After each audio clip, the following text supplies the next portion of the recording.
ကြပါအောင်ဘလိုတို့ရာကျွန်တော်တို့အခုလိုမျိုးအကောင့်အသစ်ကလေးနဲ့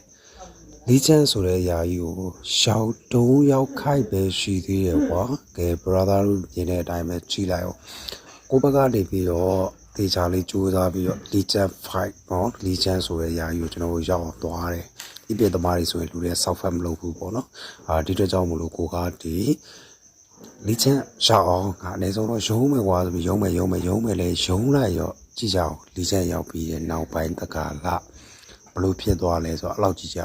မပြောတော့ဘူးပေါ့နော်ဘာလို့လေးချမ်းရောက်သွားတယ်ဆရာကြီးကဝိုင်းပြီးတော့ဖုန်းလွှတ်လိုက်တာ3ပွဲဆက်တိုက်တောင်ပါပဲလေးချမ်းကနေပြီးတော့စွန့်ခွာလိုက်ရတယ်ပေါ့နော်ဒဖီ3ပွဲနဲ့ကဲစိတ်တွေလည်းပြက်လာပါပြီဗျာဆိုလို့ဆော့ရတာအားကြီးပြင်းဖို့ကောင်းတယ်ဗျာကဲ brother တို့ sister တို့ကျွန်တော်တို့လိုဤပဲသမားတွေပဲပေါ့နော်စုမယ်ဗျာကဲ comment လေးတွေပန်သွားအောင်ဗျာ